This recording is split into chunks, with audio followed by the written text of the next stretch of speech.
La question que tout le monde se pose aujourd'hui, c'est est-ce que L'Oréal teste ses produits sur les animaux? Non, L'Oréal ne teste aucun de ses produits sur les animaux, aucun de ses produits finis et aucun de ses ingrédients. Et ça, c'est vraiment grâce à un investissement de 40 ans de recherche, basé sur une conviction au départ, qui était une conviction scientifique, qu'on arriverait beaucoup mieux à prédire la sécurité de nos ingrédients si on partait de domaines qui soient plus proches de l'homme, plutôt que sur les animaux. Et puis aussi une conviction éthique de ne pas utiliser les animaux pour développer des cosmétiques qui sont quand même des produits de plaisir.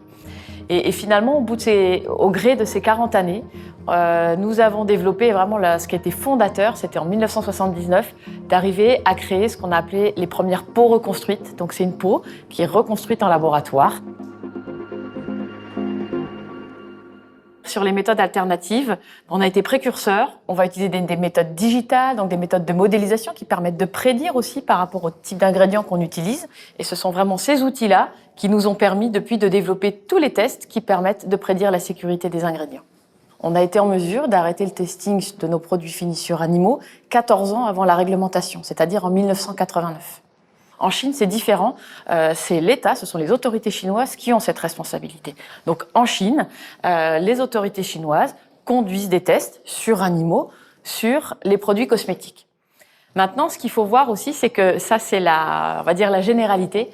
Mais fort heureusement, les choses changent. Donc la victoire la plus marquante pour nous, c'était en 2014, quand les autorités chinoises ont accepté de reconnaître des données issues de méthodes alternatives pour garantir la sécurité des produits à la base des données que eux-mêmes généraient sur les animaux. Ce sont les shampoings, les gels douche, les produits de soins du visage. Donc ça représente quand même une très grande catégorie de nos produits.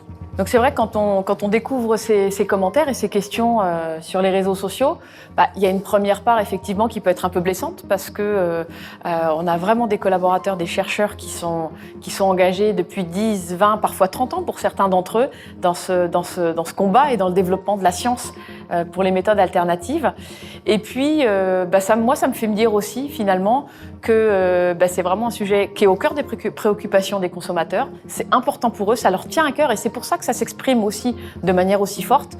Et ça nous renforce dans notre détermination à continuer à faire avancer la science sur ce sujet-là.